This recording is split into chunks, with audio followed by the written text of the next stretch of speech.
एक बात तो सच है कि कुछ बातें ऐसी होती हैं जिन्हें अगर गलत समय पर बोला जाए तो वे सीधे दिल को चीर कर जाती हैं।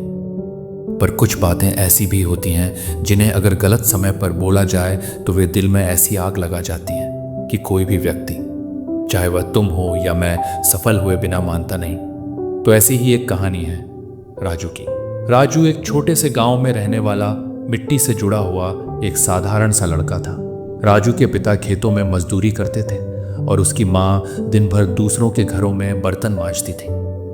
राजू के घर में जहाँ स्कूल जाना एक सपना था, वहीं कॉलेज जाना एक पागलपन जैसा लगता था। पर राजू के दिमाग में कुछ अलग ही चल रहा था। वह जब भी खाली होता रेडियो पर सुनी हुई अब्दुल कलाम की बातें दोहराता। सपने वो नहीं होते जो सोते वक्त देखे जाते हैं, सपने वो हैं जो हमें सोने नहीं देते। राजू ने जैसे तैसे 12th पास की। गांव में सभी उसका मजाक उड़ाते थे और कोई भी उसे सीरियस नहीं लेता था। एक दिन उसने अपने मास्टर से कहा, सर, मैं बड़ा होकर इंजीनियर बनना चाहता हूं। मास्टर ने हंसते हुए कहा, तुमसे नहीं हो पाएगा बेटा, तुम्हारा दिमाग भैंस चराने के लिए ठीक है, मशीन चलाने के लिए नहीं। यह सुनकर पूरी क्लास उस पर हंस पड़ी। उस वक्त राजू अंदर से बुरी तरह टूट गया। पर उसी दिन उसके दिल में एक ऐसी आग लग गई जो उसकी जिंदगी बदलने वाली थी।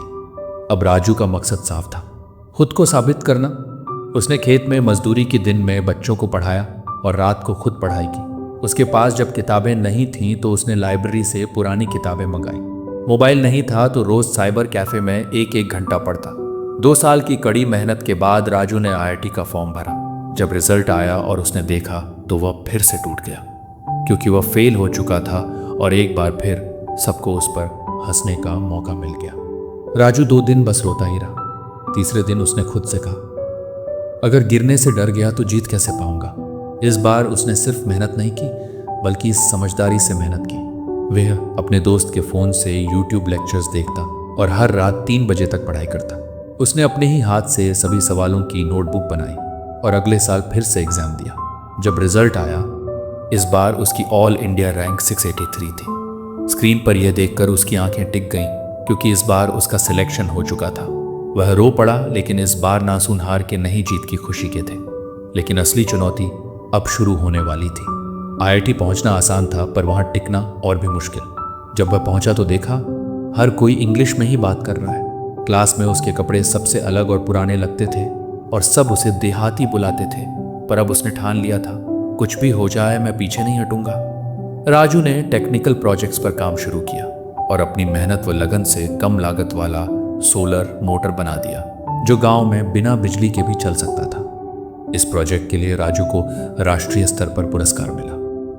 जो लोग पहले उसका मजाक उड़ाते थे, अब वही उसके लिए तालियां बजाने और तारीफ करने लगे। 4 साल बाद जब राजू एक बड़ी मल्टीनेशनल कंपनी में इंजीनियर बनकर गांव लौटा तो उसकी मुलाकात पुराने मास्टर जी से हुई। मास्टर जी बोले, अरे बेटा, तू तो। राजू मुस्कुराया और बोला, सर, याद है आपने कहा था तुमसे नहीं हो पाएगा। बस वहीं से शुरुआत हुई थी।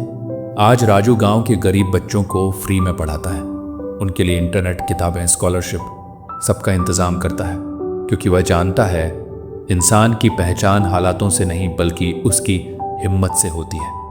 अब मैं आपसे एक सवाल पूछता हूं, क्या आपसे कभी किसी ने कहा कि तुमसे नहीं हो पाएगा? अगर हाँ तो कभी रुकना मत, क्योंकि शायद वहीं से आपकी शुरुआत हो चुकी है और उसे अपनी मंजिल तक ले जाना आपका काम है। तो दोस्तों, ये थी राजू की कहानी।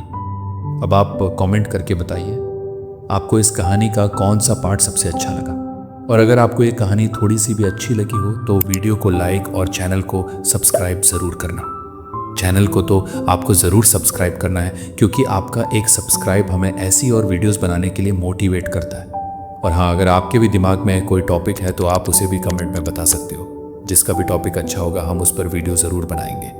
तो मिलते हैं ऐसी ही किसी और वीडियो में। तब तक के लिए जय हिंद, जय भारत।